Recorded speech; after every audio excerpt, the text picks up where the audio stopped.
సాహితీ మిత్రులకు నమస్కారం. వనజా తాతినేని కథల ఛానల్కు సుస్వాగతం. విభిన్న కథల సమాహారం వనజా తాతినేని. ఈరోజు నేను వినిపించబోతున్న కథ 3000 అల్లికలు. రచన సుధామూర్తి. ఈ కథ సుధామూర్తి ఆణిముత్యాలు పుస్తకం నుండి సేకరించటమైనది. ఈ కథ వినిపించటంపై అభ్యంతరం ఉన్న ఎడల నాకు కామెంట్ బాక్స్లో తెలియజేయగలరు. కాపీరైట్ సమస్య ఉన్న ఎడల తొలగించగలను. ఈ కథను వీక్షకులకు, పాఠకులకు పరిచయం చేసే ఉద్దేశంతోనే ఇక్కడ ఆడియో బుక్గా చేసి వినిపిస్తున్నాను. ఇప్పుడు కథ వినండి. 3000 అల్లికలు. మేం 1996లో ఇన్ఫోసిస్ ఫౌండేషన్ స్థాపించాము. నాకు లాభాపేక్ష లేని సంస్థల పనితీరు ఎలా ఉంటుందో ఎంత మాత్రమూ తెలియదు. నాకు సాఫ్ట్వేర్ యాజమాన్య రీతులు, ప్రోగ్రామింగ్, సాఫ్ట్వేర్ బగ్గులను ఎదుర్కోవటం లాంటి విషయాలు బాగా తెలుసు. పరీక్షించటం, ఫలితాల పత్రాలు, గడువు కాలం లాంటివి నాకు వీటితో రోజంతా గడిచిపోయేది. సామాన్యులలో మార్పు తేవాలని, బహుజన హితాయ బహుజన సుఖాయ అనే లక్ష్యంతో అందరికీ కుల, మత, భాషా ప్రాంతీయతలకు అతీతంగా దయగా సాయపడాలని ఫౌండేషన్ ఆశయం. మా ముందున్న అంశాలను పరిశీలించినప్పుడు పోషకాహార లోపం, విద్య, గ్రామీణాభివృద్ధి, స్వయం సమృద్ధి, అందుబాటులో వైద్య సేవ, సాంస్కృతిక కార్యక్రమాలు, కళల పునర్జీవనం, ఇలా ఎన్నో సమస్యల మధ్య భారతదేశమంతా విస్తరించి ఉన్న దేవదాసి వ్యవస్థ ఎక్కువగా నన్ను ఆకట్టుకుంది. దేవదాసి అంటే దేవుని సేవకురాలు అని అర్థం. ప్రాచీన కాలంలో దేవదాసీలు సంగీతం, నృత్యంతో ఆలయాలలో దేవుని ఆరాధించేవారు. సమాజంలో వారికి గౌరవ స్థానం ఉండేది. 6-7 శతాబ్దాల మధ్య ఉత్తర కర్ణాటక ప్రాంతాన్ని పాలించిన చాణుక్య వంశానికి చెందిన రాజుకు ప్రియమైన వేణాపోడి అనే దేవదాసి కథల లాంటివే కాక బాదామి గుహలలో ఎన్నో ఆధారాలు ఆ విషయం రుజువు చేస్తున్నాయి. రాజు దేవాలయాలకు పెద్ద మొత్తం సొమ్ము దానమిచ్చేవాడు. కాలక్రమేణా దేవాలయాలు రాజాశ్రయానికి దూరమై దేవదాసి వ్యవస్థ స్వార్థపరుల చేతిలోకి మారింది. యుక్త వయసున్న అమ్మాయిలను మొదట దేవత సేవలో కొలవటానికి దేవదాసిగా అంకితమైన, చివరికి దేవదాసి అంటే వేశ్యకి పర్యాయ పదంగా మారిపోయింది. కొందరు పుట్టుకతో, మరికొందరిని తల్లిదండ్రులే దేవాలయాలకు దేవదాసులుగా అర్పణ చేసేవారు. ఇంకా అనేక కారణాలతో చివరికి తలలో గజ్జిగురుపులు రావటం లాంటి చిన్న చిన్న కారణాలకు కూడా అమ్మాయిల్ని దేవదాసిగా మార్చటం జరిగింది. వారి దుస్థితిని తలుచుకోగానే నాకు కర్ణాటకలోని బెళగాం జిల్లాలో ఎల్లమ్మగడ్డ రేణుకాదేవి ఆలయంకి వెళ్ళినప్పటి సంఘటన గుర్తొచ్చింది. చేతిలో కలశం పట్టుకుని, ముఖమంతా పసుపు పూసుకుని, జుట్టు విరబోసుకుని, ఆకుపచ్చ చీర, గాజులు ధరించి, దేవత ముఖపు తొడుగుతో కొబ్బరికాయలు, వేపమండలు పట్టుకుని ఆలయంలోకి ప్రవేశించిన దృశ్యం గుర్తొచ్చింది. నేను ఈ సమస్యను పరిష్కరించవచ్చు కదా అని ఆలోచించాను. కానీ మా మొదటి ప్రయత్నంలోనే అతి క్లిష్టమైన సమస్యను ఎన్నుకుంటున్నాను అని అప్పుడు తెలుసుకోలేకపోయాను. అమాయకత్వము, ఉప్పొంగే ఉత్సాహంతో నేను ఉత్తర కర్ణాటకలో మతం పేరిట వ్యభిచారం జోరుగా జరుగుతున్న ఒక ప్రాంతాన్ని ఎంచుకున్నాను. దేవదాసీలతో వారి సమస్యల గురించి మాట్లాడి అవి అర్థం చేసుకుని కొన్ని చర్చల ద్వారా కొద్ది నెలలలో వారి ఇబ్బందులు పరిష్కరించాలని యోచించాను. మొదటి రోజు నేను చేతిలో ఒక నోటు పుస్తకము పెన్ను పట్టుకుని ఎలాంటి నగలు బొట్టు పెట్టుకోకుండా అక్కడ అడుగు పెట్టాను. జీన్సు టీషర్టు తలకు టోపీ ధరించి వెళ్ళాను. ఆలయం వద్ద ఒక చెట్టు కింద కొందరు దేవదాసీలు కూర్చుని ఉండటం చూశాను. వాళ్ళు కబుర్లాడుకుంటూ ఒకరి తలలో ఒకరు పేలు తీసుకుంటున్నారు. నేను ఏమీ ఆలోచించకుండా వాళ్ళ దగ్గరికి వెళ్ళి వాళ్ళ మాటలకు అడ్డు వస్తూ, నమస్కారం అమ్మా, నేను మీకు సాయం చేయటానికి వచ్చాను. మీ ఇబ్బందులు నాకు చెప్పండి, నేను వాటిని వ్రాసుకుంటాను అన్నాను. వాళ్ళు ఏదో అతి ముఖ్యమైన విషయం గురించి చర్చించుకుంటున్నట్టు నా వైపు వాళ్ళు చూసిన చూపు చెప్పింది. వాళ్ళు నన్ను ఆవేశంగా ప్రశ్నలు గుప్పించారు. ఎవరు నువ్వు? నిన్ను మేం ఇక్కడికి రమ్మని పిలిచామా? మా గురించి వ్రాయటానికి వచ్చావా? అలాగైతే మేం నీతో మాట్లాడం. నువ్వేమైనా మంత్రివా, అధికారివా? నీకు మా సమస్యలు చెబితే నువ్వెలా తీర్చగలవు? వెళ్ళిపో, నువ్వు వచ్చిన దారినే వెళ్ళిపో. నేను కదలలేదు. నేను మీకు సహాయపడతాను, నా మాట వినండి. మీకు అతి భయంకరమైన ఎయిడ్స్ జబ్బు వచ్చే అవకాశం ఉందని తెలుసా? దానికి మందు లేదు అంటూ చెప్పబోయాను. వెళ్ళిపో అని ఒక ఆమె గట్టిగా అరిచింది. వాళ్ళ మొహాలు చాలా కోపంగా ఉన్నాయి. నేను కదలలేదు. వాళ్ళని నెమ్మదిగా ఒప్పించాలి అని ఆలోచించాను. చెప్పా పెట్టకుండా ఒక ఆమె లేచి నిలబడి తన కాలి చెప్పు తీసి నా మీద విసిరింది. నీకు మేం చెప్పే కన్నడ భాష అర్థం కాదా? పో ఇక్కడి నుంచి, పో అని అరిచింది. అవమానంతో కుంగిపోతూ ఉబికి వస్తున్న కన్నీరు ఆపుకుంటూ నేను వెనక్కి పరుగెత్తాను. ఇల్లు చేరగానే మనసులో అవమానంతో నేను మళ్ళీ అక్కడికి వెళ్ళను అని నాకు నేనే చెప్పుకున్నాను. కొద్ది రోజులు గడిచాక పాపం వాళ్ళేదో ఇబ్బందిలో ఉండగా నేను వెళ్ళి ఉంటాను. నేను ఎంచుకున్న వేళ సరైనది కాదేమో అని అనిపించింది. ఒక వారం గడిచాక నేను మళ్ళీ వెళ్ళాను. అది టమోటో పంట కాలం. ఆ దేవదాసీలు వారి ముందున్న గంపల్లోని ఎర్రని కోడిగుడ్ల లాంటి టమోటాలను ఒకరికొకరు సంతోషంగా పంచుకుంటున్నారు. నేను వారి వద్దకు వెళ్ళి చిరునవ్వుతో పలకరించాను. నేను మిమ్మల్ని కలవటానికి మళ్ళీ వచ్చాను. నేను చెప్పేది వినండి. నేను నిజంగా మీకు సాయం చేయాలనుకుంటున్నాను అన్నాను. వాళ్ళు నన్ను చూసి నవ్వారు. మాకు నీ సాయం అక్కర్లేదు, కానీ నువ్వు టమాటాలు కొంటావా? వద్దు, నాకు టమాటో అంటే పెద్దగా ఇష్టం లేదు అన్నాను. భలే ఆడదానివే, టమాటోలంటే ఎవరికి ఇష్టం ఉండదు అన్నారు. నేను మరోసారి, మీరు ఎయిడ్స్ గురించి విన్నారా? ప్రభుత్వం దాని గురించి తెలియచేయటానికి చాలా డబ్బు ఖర్చు పెడుతుంది అన్నాను. నువ్వు ప్రభుత్వ ప్రతినిధివా? ఏదైనా రాజకీయ పార్టీకి చెందిన దానివేమో. ఇది చెయ్యటానికి నీకు ఎంత డబ్బు వస్తుంది మాకు చెప్పు. ఇక్కడ మాకు దగ్గరలో సరైన ఆసుపత్రి కూడా లేదు. కానీ నువ్వు మాకు భయంకరమైన జబ్బు గురించి చెప్పాలని ప్రయత్నిస్తున్నావు. మాకు నీ సాయం అక్కర్లేదు. మా దేవత మా కష్టాలు తీరుస్తుంది అన్నారు. నేను నోట మాట లేక నిలబడిపోయాను. ఈవిడ పత్రికా రచయిత అయి ఉంటుంది, అందుకే పెన్ను పేపరు పట్టుకు వచ్చింది. మన గురించి వ్రాసి సొమ్ము చేసుకుంటుంది అంది ఒక ఆవిడ గట్టిగా. అది వినగానే తక్కిన వాళ్ళు నా మీద టమాటోలు విసరటం మొదలుపెట్టారు. ఈసారి నన్ను నేను అదుపులో ఉంచుకోలేక ఏడ్చేశాను. వెక్కిళ్ళు పెడుతూ అక్కడి నుంచి పరిగెత్తాను. నేను చాలా కుంగిపోయాను. నేను ఈ పని ఎందుకు తలపెట్టాను? వీళ్ళు నన్ను ఇలా అవమానిస్తున్నారేంటి? వాళ్ళ మంచి కోసం తపన పడే నన్ను నా సాయం పొందకుండా అవమానించటం భావ్యమా?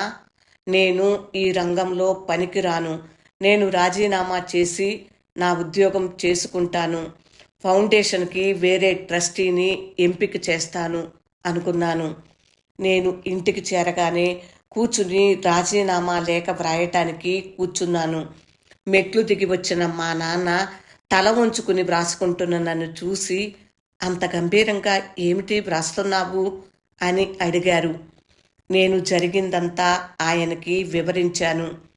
ఆయన నా మీద జాలిపడటానికి బదులు వింతగా నన్ను చూసి నవ్వి, నువ్వింత పనికిమాలిన దానివనుకోలేదు అన్నారు. నేను ఆయన్ని కోపంగా చూశాను. ఆయన ఫ్రిడ్జ్లోంచి ఒక ఐస్ క్రీం తెచ్చి ఇచ్చి నన్ను తినమని బలవంత పెట్టారు. ఇది నువ్వు ప్రశాంతంగా ఉండేలా చేస్తుంది అంటూ నవ్వారు. కొన్ని నిమిషాల తర్వాత, చూడు, ఒక సంగతి గుర్తుంచుకో. వ్యభిచారం సమాజంలో చాలా కాలంగా ఉంది. జీవితంలో భాగం అయిపోయింది. అది సంస్కృతులన్నిటా మూల సమస్యలలో ఒకటి. ఎందరో రాజులు, సన్యాసులు దాన్ని నిర్మూలించటానికి ప్రయత్నించారు. ఏ చట్టం, శిక్ష దాన్ని రూపుమాపలేకపోయింది. ప్రపంచంలో ఏ దేశం దీన్ని తప్పించుకోలేదు. నీ అంతట నువ్వు మొత్తం వ్యవస్థను మార్చగలవా? నువ్వు చాలా మామూలు ఆడదానివి. నువ్వు నీ ఉద్దేశాలకు, లక్ష్యాలకు పరిధిని ఏర్పరుచుకో. ఒక 10 మంది దేవదాసీలను వారి వృత్తి వదిలిపెట్టేలా సాయపడు. వాళ్ళకి పునరావాసం కల్పించు. వాళ్ళు మామూలు జీవితం గడిపేలా చూడు. అందువల్ల వారి సంతానం ఈ వృత్తిలో దిగకుండా భరోసా కావాలి.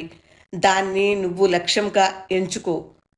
అది నువ్వు సాధించిన నాడు 10 మంది నిస్సహాయ మహిళలు వ్యభిచార వృత్తి వదిలి స్వతంత్రంగా జీవించే విధంగా సాయపడిన ఒక కూతురిని కన్నాను అని గర్విస్తాను అన్నారు. నేను కానీ వాళ్ళు నా మీద చెప్పులు, టమాటోలు విసిరారు కాకా అన్నాను.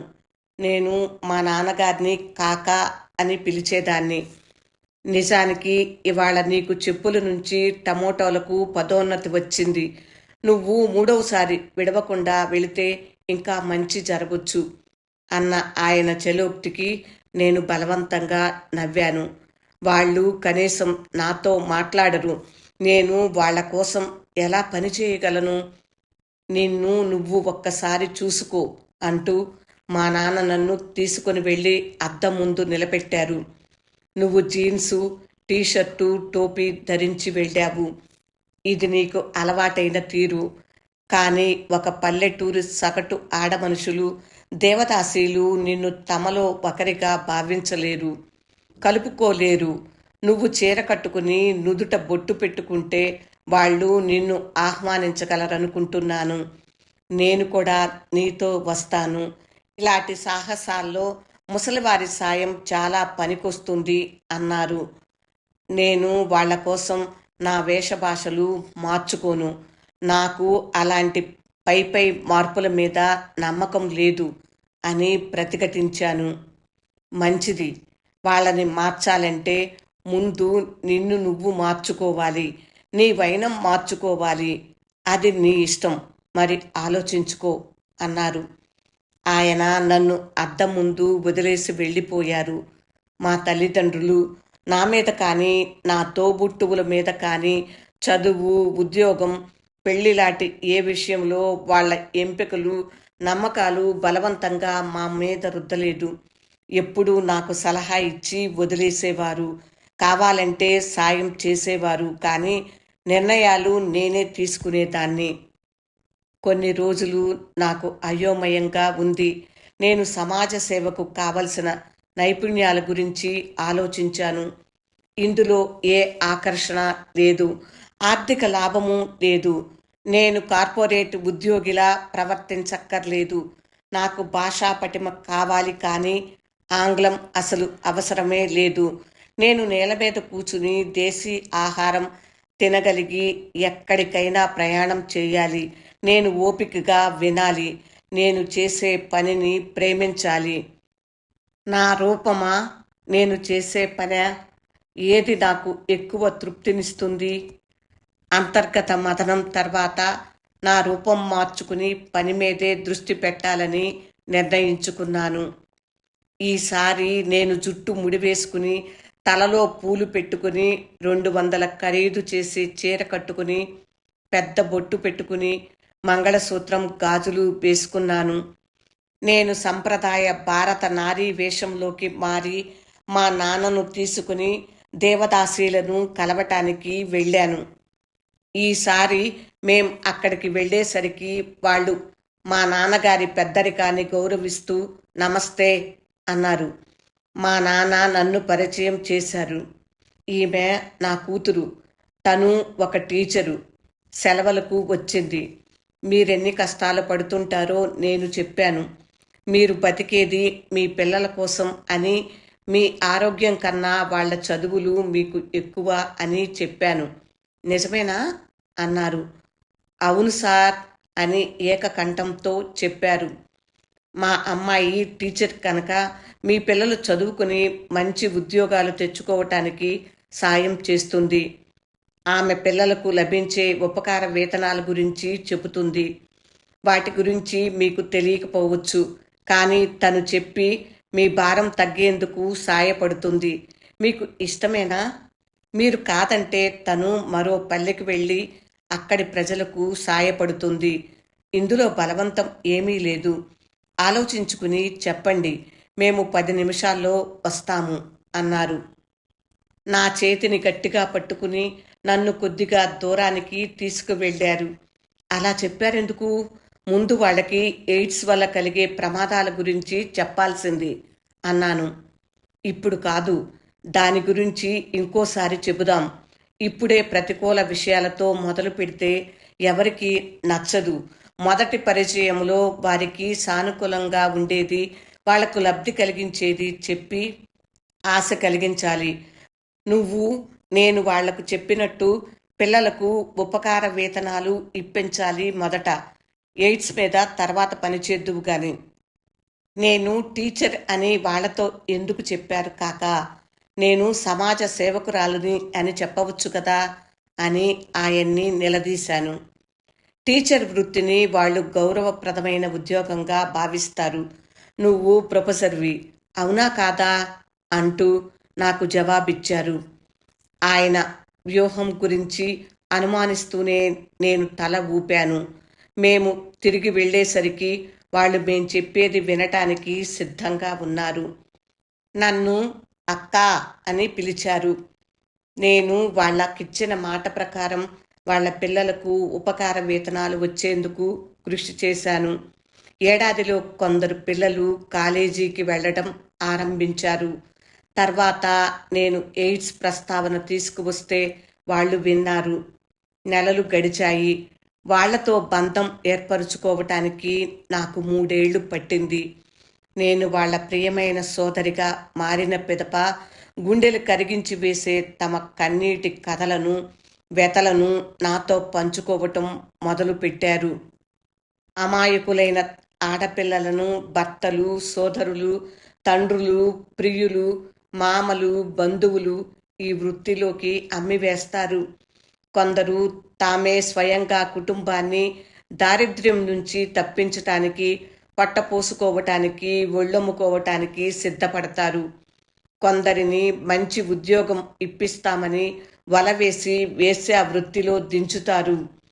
వారి కథలు వింటూ నేను కొన్నిసార్లు దుఃఖాన్ని ఆపుకోలేక ఏడ్చేస్తే నా చేతిని పట్టుకుని వాళ్లే ఓదార్చేవారు. కథలు వేరేనా, చివరికి అందరికీ ఒకటే జరిగేది. వాళ్ళు సమాజం చేత వంచబడి పశ్చాత్తాపంతో, అవమానంతో నిండిన బతుకు గడుపుతున్నవారు. డబ్బు దానం చేయటం వలన వాళ్లలో ధైర్యం, ఆత్మవిశ్వాసం కల్పించలేమని నాకు అర్థమైంది. వాళ్ళందరినీ ఒక తాటి మీదకు తెచ్చి ఒకే లక్ష్యం కోసం ఒక సంస్థను ఏర్పరచటమే దానికి పరిష్కారం అని ఆలోచించాను. కర్ణాటక ప్రభుత్వం వారి కోసం ఇళ్లు కట్టుకోవటానికి, పిల్లల చదువులకు, పెళ్లిళ్లకు ఎన్నో పథకాలు ఏర్పరిచింది. కానీ దేవదాసీలు ఒక ప్రత్యేక సంస్థగా సంఘటితమయ్యేలా చేస్తే వాళ్ళు పరస్పరం తమ సమస్యలు పరిష్కరించుకోగలుగుతారు. క్రమంగా వాళ్ళు ధైర్యం పుంజుకుని స్వతంత్రంగా నిలబడగలగటమే కాక ఒక పద్ధతిలో సంస్థను నడపటం నేర్చుకోగలుగుతారు. అలా దేవదాసీల కోసం ఒక సంస్థ ఏర్పడింది. దేవుడు సర్వాంతర్యామి కాలేక తన తరపున కొందరు వ్యక్తుల్ని పంపిస్తాడని నేను నమ్ముతాను. ఢిల్లీకి చెందిన అభయకుమార్ అనే దయాద్ర హృదయుడైన యువకుడు మాతో కలిసి పనిచేయటానికి వచ్చాడు. అతనికి సమాజ సేవ పట్ల ఉన్న ప్రేమను పరీక్షించటానికి అతి క్లిష్టమైన పని అప్పచెప్పాలనుకున్నాను. నువ్వు దేవదాసీలతో కలిసి 8 నెలలు పనిచేయగలిగితే ఈ పనిలో నిన్ను పూర్తికాలం నియమించటం గురించి ఆలోచిస్తాను అని అభయ్కి చెప్పాను. చెప్పిన మాట ప్రకారం అతను 8 నెలల తర్వాత నన్ను కలవటానికి వచ్చాడు. కొద్దిగా చిక్కిన నవ్వు మొహంతో ఉన్నాడు. అభయ్, సమాజ సేవ ఎంత కష్టమో ఇప్పుడు నీకు తెలిసి ఉంటుంది. చాలా దీక్ష, పట్టుదల ఉంటే కానీ సాధ్యం కాదు. కొన్ని జీవితాలలో మార్పు తెచ్చానన్న సంతృప్తితో నువ్వు ఢిల్లీ తిరిగి వెళ్ళిపో. నువ్వు చాలా మంచివాడివి. ఈ కొద్ది అనుభవం నీకు మున్ముందు సాయపడగలదు అన్నాను. నేను ఢిల్లీ తిరిగి వెళ్ళిపోవాలనుకుంటున్నానని ఎవరు చెప్పారు? నేను కర్ణాటకలోనే ఉండి ఈ పని పూర్తి చేయటానికి నిశ్చయించుకున్నాను అని చక్కని కన్నడ భాషలో నవ్వుతూ జవాబు ఇచ్చాడు. అభయ్, ఇది చాలా కష్టమైన పని. నువ్వు కుర్రాడివి కావటం వలన ఈ పనిలో ఇబ్బందులు ఎదుర్కోవలసి ఉంటుంది అంటూ ఆగిపోయాను. అతనికి ఎలా చెప్పాలో నాకు తెలియలేదు. దాని గురించి దిగులు పడకండి. నేను చేయగల గొప్ప పని నాకు ఒప్పగించారు. నాకు వ్రాతకోతల పని ఇస్తారనుకున్నాను. ఇలా క్షేత్రసేవ చేసే పని, అది దేవదాసీలతో కలిసి పనిచేసే అవకాశం ఇచ్చారు. గడచిన ఏడాది కాలంలో వారి భరించలేని కష్టాలు, దుఃఖాలు అర్థం చేసుకోగలిగాను. అది తెలిసి కూడా ఇక్కడ కాక మరో చోట ఎలా పని చేయగలను? ఆ కుర్రాడి ఆర్ద్రత, నిబద్ధత చూసి నేను ఆశ్చర్యపడ్డాను. అతనికి నెలవారీ ఖర్చుల కోసం కొంత మొత్తం ఇవ్వబోయాను. కానీ అతను వారించి, నాకు అంత సొమ్ము అవసరం లేదు. నాకు కొన్ని జతల దుస్తులు, ఒక స్కూటరు ఉన్నాయి. నాకు 2 పూటల తిండి, తలదాచుకునే చోటు, పెట్రోల్ కోసము కొద్ది సొమ్ము చాలు అన్నాడు.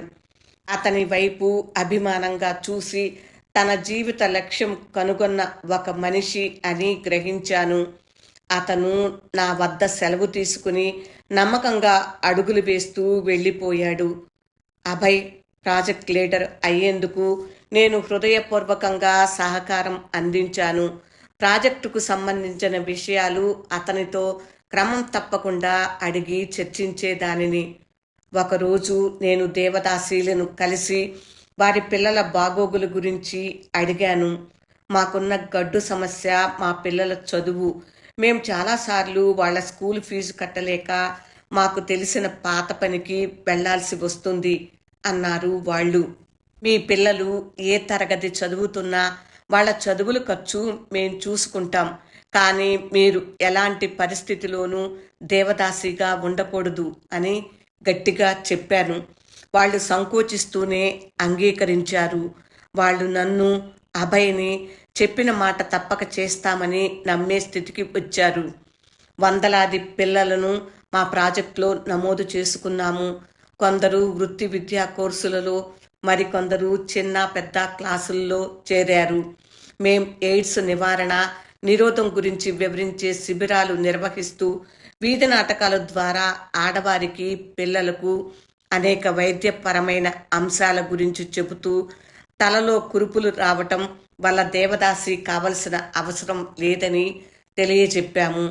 అలా జుట్టు అట్టకట్టి జడలుగా మారిపోవటం అనేది నివారించగల వ్యాధి అని వివరించాము. కొందరు స్త్రీలు చికిత్స పొందారు. మరికొందరు గుండు చేయించుకున్నారు. చివరికి మేం హామీదారులుగా ఉండి వాళ్లకు రుణాలు ఇప్పించగలిగాము. తరచూ వాళ్ళు నన్ను, అక్కా, మాకు అప్పు ఇప్పించవా? మేము తీర్చలేకపోతే నిన్ను మోసం చేసినట్టే కదా మేం అలా ఎప్పుడూ చెయ్యం అని నీకు తెలుసు కదా అని అడిగేవారు.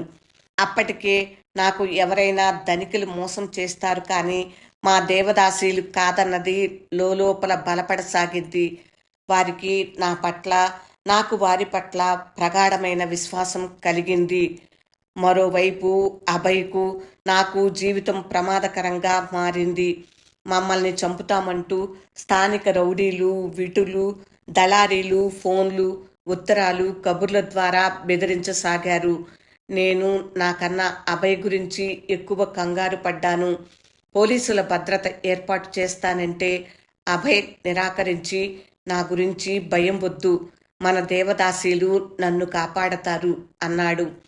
కొద్ది వారాల తర్వాత కొందరు దళారులు వృత్తిని వదిలివేసిన 3 దేవదాసీల మీద యాసిడ్ పోశారు. కానీ మేం ఎంతమాత్రం చెలించలేదు. మా ప్రయత్నం ఆపలేదు. ఆ 3 దేవదాసీలకు ప్లాస్టిక్ సర్జరీ చేయించడంతో వారిలో నమ్మకం కలిగించగలిగాము. వాళ్ళు ఏమాత్రం బెదరలేదు. అందరూ అసహ్యించుకునే ఈ వృత్తిని వదిలిపెట్టడానికి కలిసికట్టుగా ప్రయత్నిస్తున్న ఆ స్త్రీల నుంచే మాకు బలం వచ్చింది. ప్రభుత్వం వారికి వృత్తిని కల్పించిన చాలామంది ఆవులు, గేదెలు, మేకల పెంపకం మొదలుపెట్టారు. కొన్నాళ్లకు మేము రాత్రి బడులు ప్రారంభించి దేవదాసీలు వచ్చేలా చేశాము. అది కొన్నేళ్ల పాటు సాగిన నిరంతర యజ్ఞం. అందులో అందరి కృషి ఇమిడి ఉంది. 12 సంవత్సరాల తర్వాత కొందరు మహిళలు నాతో ఒక ముఖ్యమైన అంశంపై చర్చించటానికి వచ్చారు. అక్కా, మేం ఒక బ్యాంకు మొదలు పెట్టాలనుకుంటున్నాము. కానీ మా అంతట మేము చేయటానికి భయంగా ఉంది అన్నారు. బ్యాంకులో ఏం జరుగుతుందని మీరు అనుకుంటున్నారు అని అడిగాను. అక్కా, బ్యాంకు మొదలు పెట్టడానికి చాలా పెద్ద మొత్తంలో సొమ్ము కావాలి. అకౌంట్ ప్రారంభించడానికి కూడా అంతే. ఖరీదైన దుస్తులు ధరించాలి.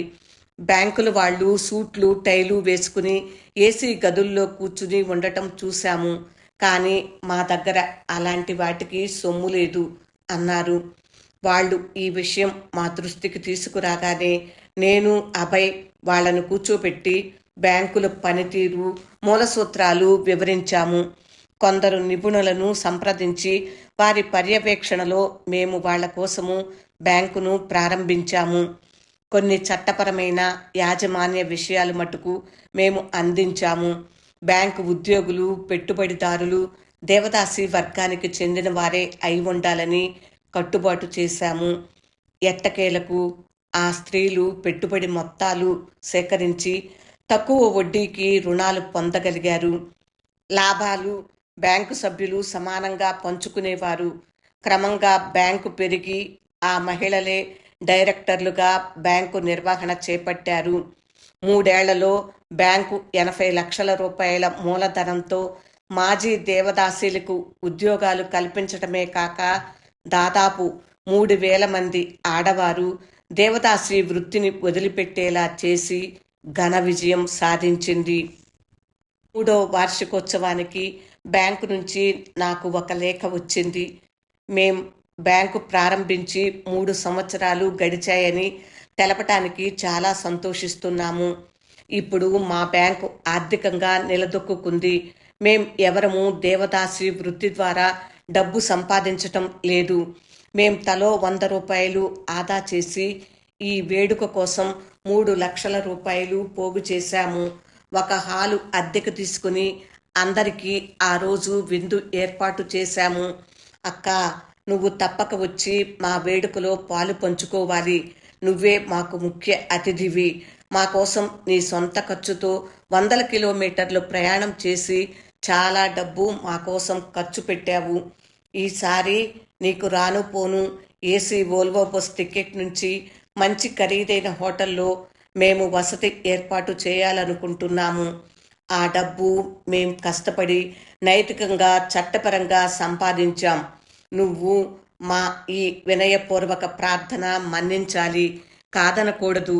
నా కళ్ళల్లో నీరు నిండింది. 17 ఏళ్ల క్రితం నన్ను చెప్పులతో సత్కరించిన వాళ్ళు ఇప్పుడు వాళ్ళ శక్తి కొలది నా ప్రయాణం ఖర్చులు ఇచ్చి పిలవనంపుతున్నారు. ఏసీ వోల్వో బస్సు, హోటల్ అంటే ఎంత సుఖవంతమైనవిగా వాళ్ళు భావిస్తారో నాకు తెలుసు.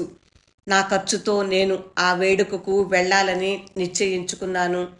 ఆ వేడుకలో పూలదండలు, రాజకీయ నాయకులు, దీర్ఘోపన్యాసాలు లాంటి మామూలు హడావిడి ఏదీ లేదు. చాలా నిరాడంబరంగా జరిగింది. మొదట కొందరు మహిళలు, దేవదాసీలు వారి కష్టాలు, బాధలను వర్ణిస్తూ వ్రాసిన పాటను పాడి వినిపించారు. తర్వాత మరో బృందం తమ స్వేచ్ఛ యాత్రలో అనుభవాలు వివరించారు. వారి సంతానం ఇప్పుడు డాక్టర్లు, నర్సులు, లాయర్లు, క్లర్కులు, ప్రభుత్వ ఉద్యోగులు, టీచర్లు, రైల్వే ఉద్యోగులు, బ్యాంకు అధికారులు అయిన వారు వచ్చి తమ తల్లులకు తమ చదువుకు సహాయం సహకారం అందించిన సంస్థకు ధన్యవాదాలు తెలిపారు. ఈసారి మాట్లాడటం నా వంతు. అక్కడ నిలబడిన నేను ఒక్కసారి మాటలు రాక మోగబోయాను. నా బుర్రంతా ఖాళీ అయిపోయి మా నాన్న అన్న మాటలు లీలగా గుర్తు తెచ్చుకున్నాను. 10 మంది నిస్సహాయ మహిళలు కష్టాల నుండి, ఒళ్ళొమ్ముకునే వృత్తి నుండి బయటపడి స్వతంత్రులుగా మారటానికి సాయం చేసిన కూతురికి జన్మనిచ్చిన తండ్రిగా నేను గర్వపడతాను. మామూలుగా నేను మంచి వక్తనే, కానీ ఆ రోజు గొంతు ఉద్వేగంతో నిండి గద్గదమైంది. ఎక్కడ మొదలు పెట్టాలో తెలియలేదు. జీవితంలో మొట్టమొదటిసారి నేను దేవుడు ఎదురైతే ధీమాగా నిలబడి విశ్వాసంతో నా జీవితంలో నువ్వెంతో ప్రసాదించావు, దాంట్లో కొంతైనా నీకు తిరిగి ఇవ్వగలిగాను. నీ సంతానమైన 3,000 మందిని అర్థం లేని క్రూరమైన దేవదాసి వ్యవస్థ నుంచి విముక్తుల్ని చేసే సేవ చేశాను. నీ బిడ్డలు, నీ పుష్పాలు, నేను వాటిని తిరిగి ఇస్తున్నాను అన్నాను. అప్పుడు నా చూపు ఆ మహిళల వైపు మళ్ళింది. నేను చెప్పేది వినాలని వాళ్ళు చాలా ఆసక్తిగా ఉన్నారు. అభయ్ కూడా అక్కడ ఉన్నాడు. తను కూడా వాళ్ళ ఏర్పాట్లు చూసి ఆనందంతో పొంగిపోతున్నాడు. నేను 6వ ఏట మా తాతగారు నాకు నేర్పిన ఒక సంస్కృత శ్లోకం చదివాను. ఓ భగవంతుడా, నాకు రాజ్యం వద్దు, చక్రవర్తిని కావాలనే కోరిక లేదు. నాకు సువర్ణ పాత్రలు, స్వర్గలోకం, పునర్జన్మ ఏవీ వద్దు. నాకు నీ వద్ద నుండి ఏమీ వద్దు. దేవుడా, నాకు నువ్వు ఇవ్వాలనుకుంటే మెత్తని గుండె, గట్టి చేతులు ఇవ్వు. ఇతరుల కన్నీటిని తుడవగల భాగ్యం ప్రసాదించు. నిశ్శబ్దంగా నేను నా కుర్చీలో కూచుండిపోయాను. ఆ సమయంలో వాళ్ళు ఏమనుకుంటున్నారో, ఏం ఆలోచిస్తున్నారో నాకు తెలియదు. ఒక ముసలి దేవదాసి వేదిక మీదకి వచ్చి గర్వంగా నిలబడింది. మేం మా అక్కకు ఒక ప్రత్యేక బహుమతి ఇవ్వాలనుకుంటున్నాం. ఇది స్వయంగా మేం అంతా కలిసి అల్లిన దుప్పటి. దీనికి 3,000 కుట్లు కుట్టాము. ఇది అంత అందంగా ఉండకపోవచ్చు, కానీ మేం అందరం ఇందులో ఉన్నాము అంది. ఆమె నా వంక నేరుగా చూసి, ఇది మా గుండెలలోంచి నీకు అందిస్తున్నాము. శీతాకాలంలో వెచ్చగా, వేసవిలో చల్లగా, నీ పట్ల మా అభిమానంలా ఉంటుంది. మా కష్టకాలంలో నువ్వు మా వెన్నంటి ఉన్నావు. మేము నీతో ఉంటాం అంటున్నాము అంది. అది నేను పొందిన అత్యుత్తమ కానుక. 3,000 అల్లికలు. సుధామూర్తి గారి స్వీయ అనుభవ కథ విన్నారు కదా ఫ్రెండ్స్. ఈ కథ ముగింపుకు వచ్చేసరికి తడిసి ముద్దయిపోయాను. ఎన్నో కథలు చదివాను, కథలు రాశాను, కానీ ఎప్పుడూ నేను ఇంతగా మదనపడలేదు, దుఃఖించలేదు. సమాజ సేవ చేయటం అంత తేలికైన పనేమీ కాదు. అందులో దేవదాసి వృత్తిలో ఉన్న స్త్రీలని ఉద్ధరించటము, వారి జీవితాలను బాగు చేయటము, మిక్కిలి కష్టమైన పని. ఆ పనిని 17 ఏళ్ల పాటు నిత్యం శ్రమించి, ఆలోచించి, సహాయ సహకారాలు అందించి, అంకిత భావంతో చేస్తే గాని ఆ 3000 మంది స్త్రీల జీవితాలలో మార్పు తీసుకురాగలిగారు. వారిని సంఘటితం చేయగలిగారు. స్వయం సిద్ధలుగా మార్చగలిగారు. ఇంతటి ఓర్పు, అంకిత భావము, సమాజ శ్రేయస్సు కలిగిన సుధామూర్తి గారికి మనం అభినందనలు చెప్పటం చాలా చిన్న విషయము. ఆమె సంస్కారానికి, ఆమె స్వచ్ఛమైన మనసుకి తలొంచి నమస్కరించాలి. నేను కూడా భగవంతుణ్ణి ఒకటి కోరుకుంటున్నాను. దేవుడా, నాకు నువ్వు ఇవ్వాలనుకుంటే మెత్తని గుండె, గట్టి చేతులు ఇవ్వు. ఇతరుల కన్నీటిని తుడవగల భాగ్యం ప్రసాదించు అని. ఈ స్వీయానుభవ కథ మీకు నచ్చిందా ఫ్రెండ్స్? నచ్చినట్లయితే లైక్ చేయండి. ఇంకా మీ ఫ్రెండ్స్కి, బంధువులకి షేర్ చేయండి. ఈ కథను వీలైనంతగా అందరికీ షేర్ చేసి ఒక మంచి సందేశాన్ని అందరితో పంచుకున్నట్లు అవుతుంది.